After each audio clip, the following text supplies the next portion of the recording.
I got the awarded information. I walked out of my job. I called my mom. We're all like crying, talking. It felt magical, but no, I didn't do anything out of the ordinary. I just put my price on top, submit to the government. It's for the Department of Defense. And what was the total award? $49,000. And it was no like credit check, anything like that. I've submitted contracts I've lost. I just kept submitting. I was like, one's going to hit. My profit was like $120,000 per year. And I lost it because of a typo. I was devastated. Hello, amazing GovCon winners. I'm so excited. We have Isaiah Sales with Eclipse Management LLC out of Georgia here to talk about not only government contracting, but his experience winning. And so I want to turn things over and welcome Isaiah to the channel. Hey, thank you for having me. I appreciate it. I appreciate you being here. So Eclipse Management, what do you do? Okay, so when I started the company, I originally wanted to do janitorial services. So that's what I specialized in. I made my website based around that. All of my promotions basically to like government agencies was for janitorial services originally. And was this because this was something that you were interested in prior to learning about government contracting? It was a little bit before learning about government contracting. My mom kind of taught me about government contracting during 2020, like COVID year. So I just ran with it. And I was like, let's just start a janitorial company. So that's what I did. Wow. So your mom encouraged your entrepreneurial journey. 100%. Yeah. She told me about it during COVID and we had nothing else to do but play video games. So I was like, let's just learn something. So I spent all 2020 learning about government contracting, started the business the following year. And then from like 2021 till now, kind of on and off about like submitting contracts for federal contracting. Okay. I got to stop you right here because there are people who maybe they served in the military, maybe they worked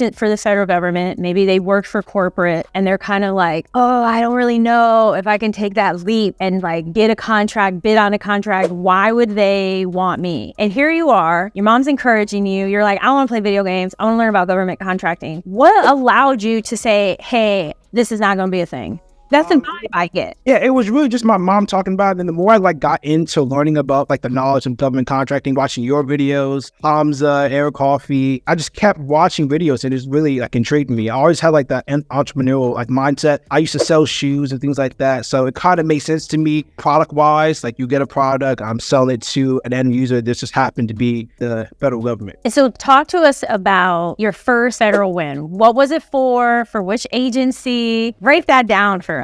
Okay, so this contract is for Samsung products. I sold Samsung products to the government. It's for the Department of Defense, specifically the Navy. So I had a supplier and I was working on a contract before this one and I actually lost it with the same supplier. So then I came across the contract that I was awarded and I just sent it straight to my supplier. I was like, hey, can you give me a quote real quick? And he gave it back to me less than like 12 hours. I submitted my pricing on top. And then like one Thursday I was at work and got the awarded information. I just started celebrating. Well, this is exciting. So you have a job, you're entrepreneurial, you're like, nah, I'm going to play video games. I'm going to go into government contracting. And you're also able to submit. You said didn't win something. It's okay. So before we go in more into the win, because I can't wait to hear more about that, talk to us about how you found this supplier. Because there's this myth that you have to have this letter of agreement, that it's hard to work with suppliers. I'm not saying it's necessarily simple, but also what we believe becomes truth. So walk us through how you're able to even make that happen. Yeah, so I found the first contract, the Samsung product one, and I was just on Google. I was trying to just find vendors. I'm Googling anything possible. I ended up coming across this one website that had like a list of like authorized resellers, distributors for these types of products. And I found one, I read it all of them, and I found one that was working with me, communicating with me pretty well. And then I was talking about the pricing of the first one. We just happened to come in too high. So then I was like, all right, since you guys are working with me pretty well, I was like, let's just do another one. So I sent it to my vendor with the first contract. I sent him the pricing for the second contract that I was awarded. And then we just built a relationship from there. That is amazing. And so out the gate, they were open to working with you. Yes, ma'am. Did you do anything magical? I want to work with you. No, ma'am. It felt magical, but no, I didn't do anything out of the ordinary. I just called them. I say, hey, I'm trying to get a price on these set amount of products, this quantity. They said, cool, we do this all the time. Here you go. And then it was pretty much just put my price on top, submit to the government. Wow. And How did you find this opportunity? Was it on Sam, Dibs, Unison, somewhere else? Where was this opportunity? The opportunity was on Sam.gov. So Sam.gov, was it a small business set aside or not a set aside? I don't think it was a set aside, not that I recall. It was just this one agency just needed Samsung cell phones. So I was let's just hop onto it. So Sam.gov, a need for cell phones. You find someone using Google. Yes. That we all have no problem to look up sports scores or, for me, latest celebrity info. To find this vendor, I'm still like, yeah, who's buying a Samsung? Anyways, I'm an Apple person. No, you're good. You know, they want, seriously, so they want these Samsung cell phones. You submit, you win, and then what happened after that? So the first day, I just saw celebrating. I walked out of my job. I called my mom. We're all crying, talking. It was a great experience because I spent 3 years trying to learn about this and actually start submitting. So the first day was just celebrating. Then I was like, all right, I need to find funding. So I'm doing anything I could. I emailed people. I didn't even think I reached out to you. I emailed people. I was like, yo, how do I do this? Does anybody help small businesses? So I went into a little struggle at first. I'm going to different banks and things. I'm thinking I can just take the award letter to the bank. But unfortunately for me, in my case, I can't speak for everybody. In my case, they were telling me they needed about $100,000 in revenue first. But this was my first contract. So the banks were going to help me. I didn't know anybody with just $40,000 just laying around. I came across factoring companies. So once I found about a factoring company, they broke down the deal. They told me how everything works and they funded the money to my vendor. Which is awesome. For Samsung cell phones, he found a distributor on Google. Yes. And what was the total award? $49,000.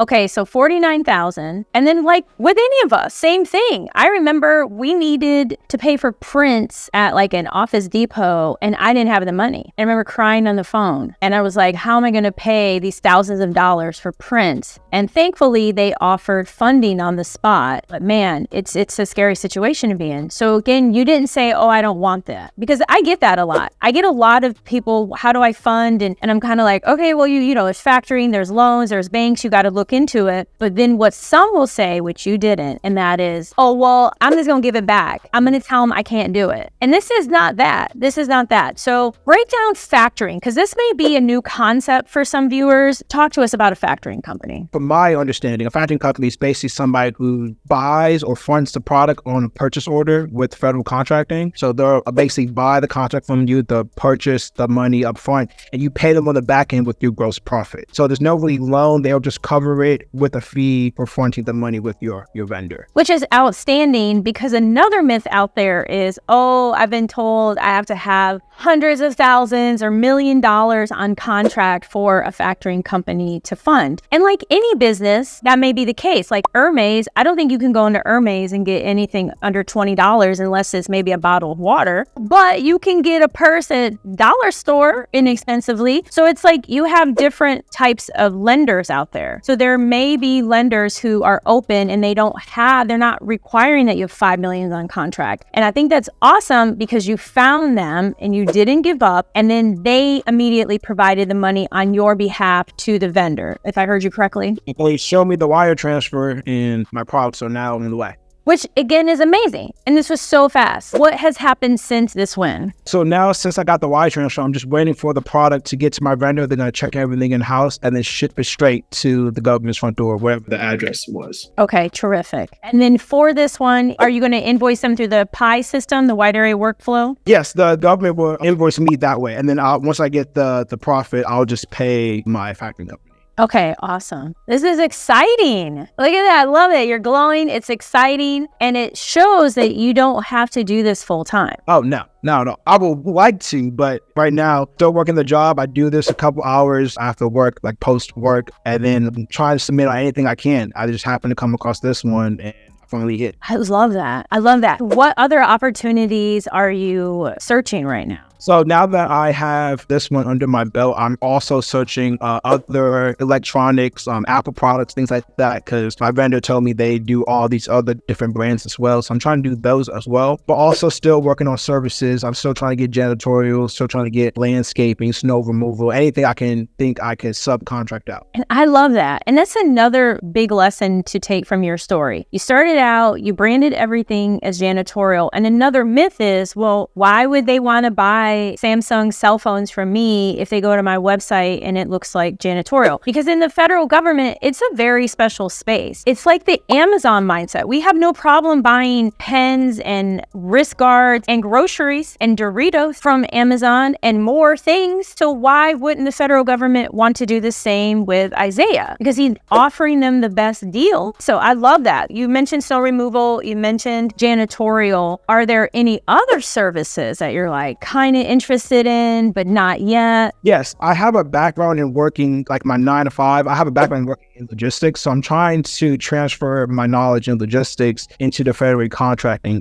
space as well. So when you say logistics, what type of opportunities have you maybe come across or you're kind of interested in? Yeah, I came across a couple things. So like one example, like the USDA I came across, they just wanted delivery of certain products like frozen foods. I come across, sometimes the government just want to lease trucks. I work in logistics. I have relationships with some carriers. So they just want to lease trucks for some amount of things to move whatever they need. So anything truck related, I've been trying to tap into. Have you found as you search, you've gone through this, you have your first win, anybody's required any kind of insurance or there was some kind of requirement that you're like, I had no idea they're going to ask for this? Not much. Pretty much the ones I come across is plain and simple. It's just, am I going to find somebody that can subcontract out the work? And if I have enough time to actually submit in, but nothing too crazy with requirements. And what are you looking for in a subcontractor? Especially because you mentioned janitorial, and I have my various views on janitorial work, but it just seems like in any of these areas, and I have subcontractors,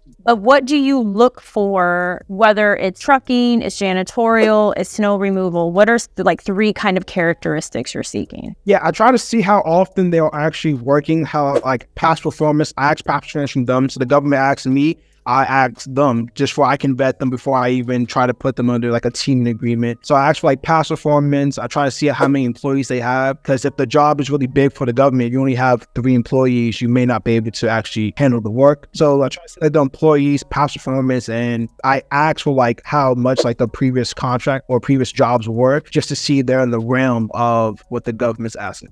Those are really good, because I came across a janitorial opportunity where one piece of it is, I think it's like a 55,000 square foot basement. And if it's a 1-person janitorial company, I don't know. I mean, I don't recall how often the basement needs to be cleaned, but they may not be the best fit. And how do you handle if someone's like not forthcoming? They're kind of like, oh, well, here's what it's going to cost. Yeah, so if they act like that, I mean, I kind of just take it with a grain of salt. If there's somebody's coming at me with that energy, there's so many other people who will be willing to do the work and are actually happy about doing it. So if I have somebody that's talking to me like that, I just thank you for talking to me, thank you for your time, and then I move on to the next potential subcontract. You've mentioned a wide range of work. It's very clear you are open to winning work across America. And what if somebody wants to partner with you? What if someone's like, hey, I'm in Idaho and I take care of snow removal? Are you open to sharing your contact information, how somebody could get in contact with you? Yeah, I'm interested in just getting the jobs done. So the more that I can reach out to people and if people can know me, the more we can get some jobs done, because you're getting paid, I'm getting paid, the government satisfied with the work, so everybody's happy. So I'm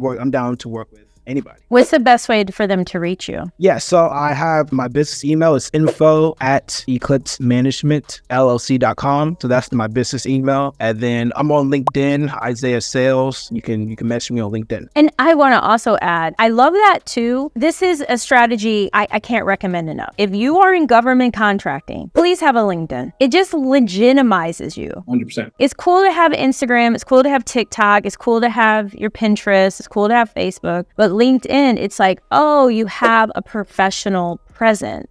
I'm not a fan of multiple LinkedIn accounts, but if for some reason you have to have a second account because you have to have another account for your employer, do what you need to do, but it at least, again, legitimizes. So please connect with Isaiah Sales on LinkedIn or send him an email, because you can already tell, like, this is only the beginning. So talk to us about what is like your 1-year goal with government contracting, because you mentioned like you want to make this full time, but what are you hoping to do and you will do in the next year? Yeah, so what I'm hoping to do do. My next goal is to at least bring in 100K profit. That's my next goal. Cause I did the 50K revenue. So I'm halfway to that goal revenue wise, but I wanted to turn that into gross profit within like the next year. Oh, that's awesome. And you will definitely do that. Oh yeah. I'm fully confident now. No, I know you will, because first I can tell by your energy and how excited you get around this. Next, being successful in winning a government contract, that's the easy part. The hard part is the delivery and repeating. Yes, ma'am. That's a hard part, because it's like a product. Okay, I sold one pen, and what? I sold my pie. Great. I sold some cookies. Okay, then I mean, but still not Chips Ahoy. So, and not that you have to be Chips Ahoy. It's just, I want everyone to think in that mindset of we are entrepreneurs. In the vast majority of business owners, there's this many people in the business. There's one. You don't need a huge team, but you need that buyer and to look. So I love the fact that, Isaiah, you're looking for janitorial, you're looking for snow removal, you're looking at logistics, you're looking at these products that you found funding. I love that. I mean, you may get bombarded, but I do encourage people to contact you about the funding, because again, with the funding piece, there's one I may recommend every now and again, but I'm not big on that. That's just my own personal thing. But please contact Isaiah, because he recently received funding. And as he said, they wired it to the actual manufacturer. Then you don't have to worry about any of that. Look how easy that was. He doesn't have to exchange the cash.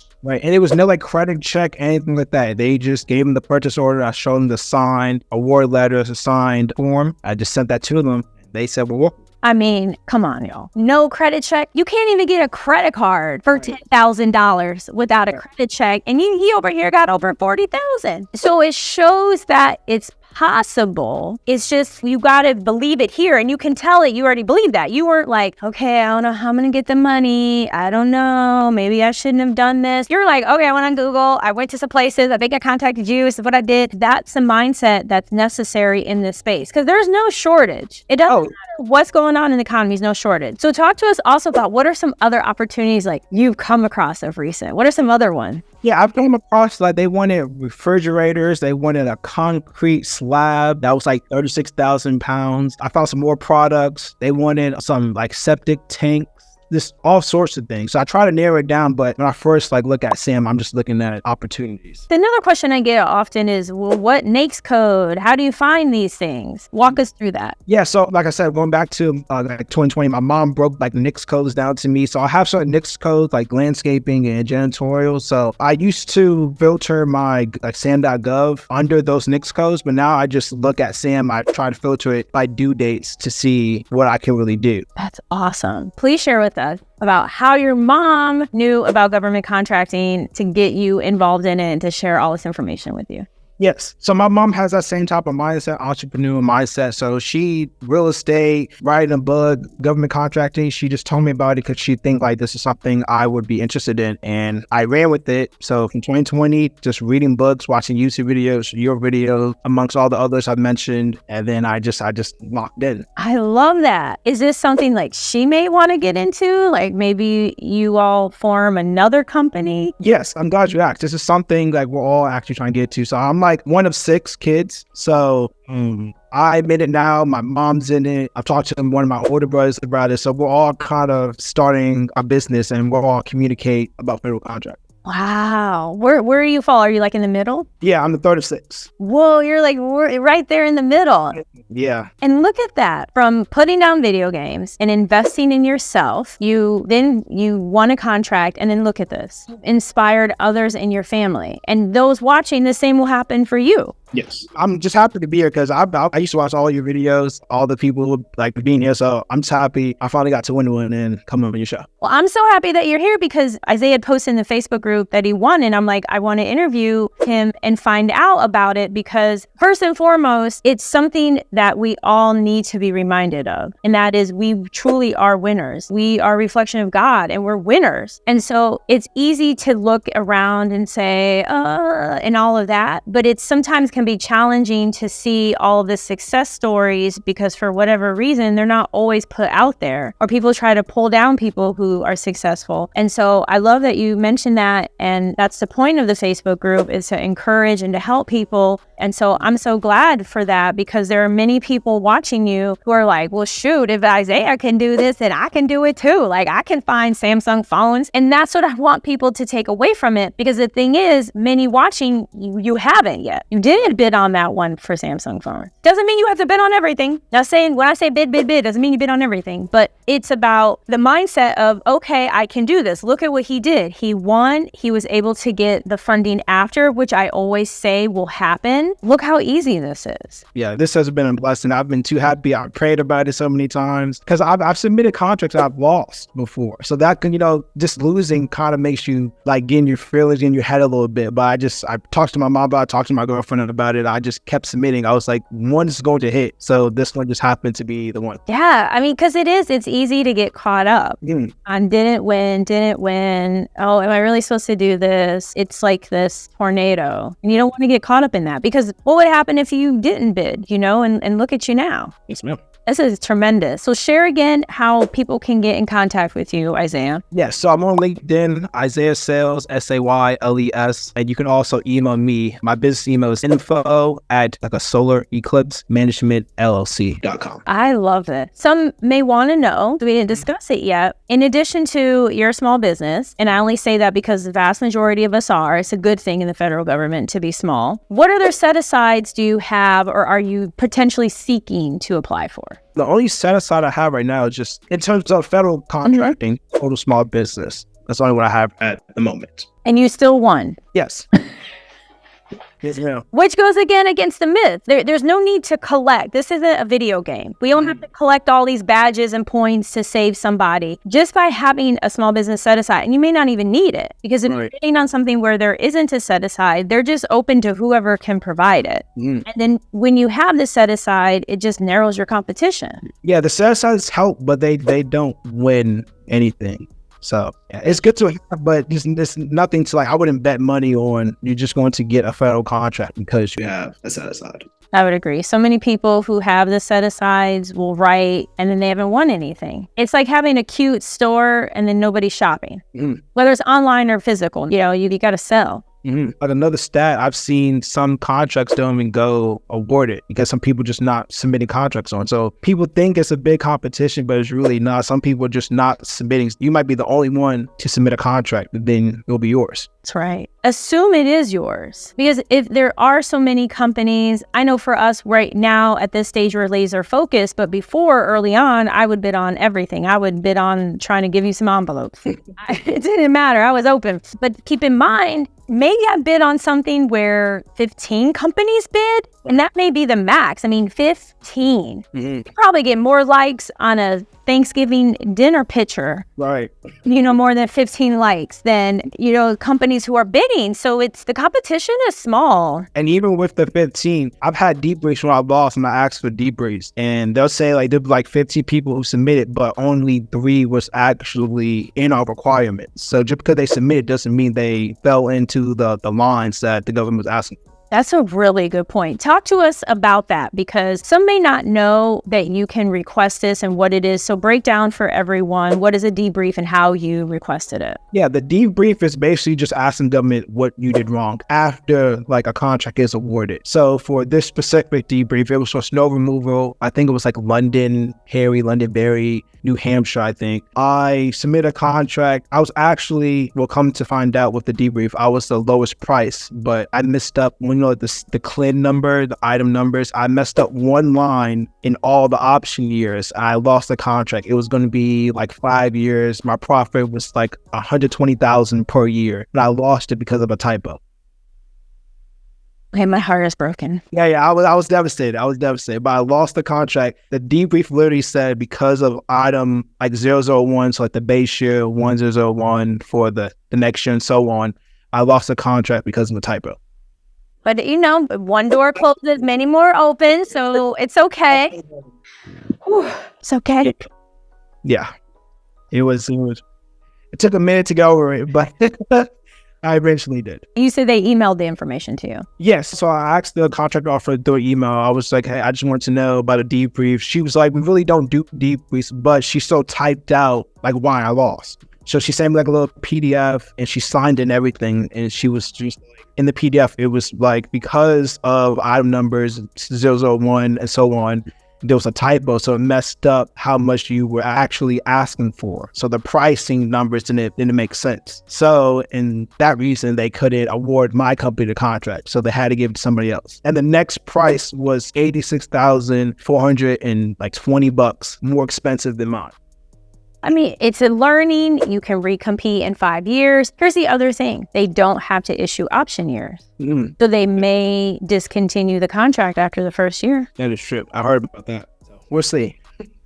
Keep in contact with them. Oh, definitely. I have every contract submitted on. I have like a little notes in my phone just in case like I ever come across them again. Things like that. I just try to keep document everything. Yeah, I love that. And I love that you asked for the debrief. While some will say, oh, it's required, they have to, there's nothing we have to do in life. I mean, let's say maybe there's very few things you have to do. But the fact that they're like, okay, well, I'm going to send this to you anyways, that's still very useful information. And that's why it's important to ask for one. 100%. I wish I would have caught it before, but once she told me, I went back to my offer. I looked through and I was like, oh my God. It happens. I mean, I had a contract. So there's these big contract vehicles, probably $1 billion vehicle, and you have to submit your previous contracts. And one of them that I submitted didn't have a signature on it. So they're like, oh, we disqualified you. And I was like, wow. And I paid a company to help me. I was like, wow. I was like, I never worked with them again. And I was just like, what did I pay you for? Exactly. But you know what? It all works out. Like, I'm really glad it happened because then I got introduced to another company that helped me, and they're helping me right now with a contract vehicle. That's awesome. Oh my goodness. I can't thank you enough, Isaiah Sales, for being here. You are such a light. Before you know it, you're going to be doing $1 million a year. It's only a handful of $200,000 contracts because you already know you're capable. Oh, 100%. So it's just that one bing, ding, ding, and then you're off to the races, and then you're going to be selling your business, and you're going to be all over the internet on a yacht. Is you saying that's the plan? That's the goal. Yes, ma'am. I love that. Again, thank you so much for being here. And thank you all for watching. If you haven't already, check out my book, winnerswaybook.com, and subscribe, hit the notification button. As you all know, everything is possible.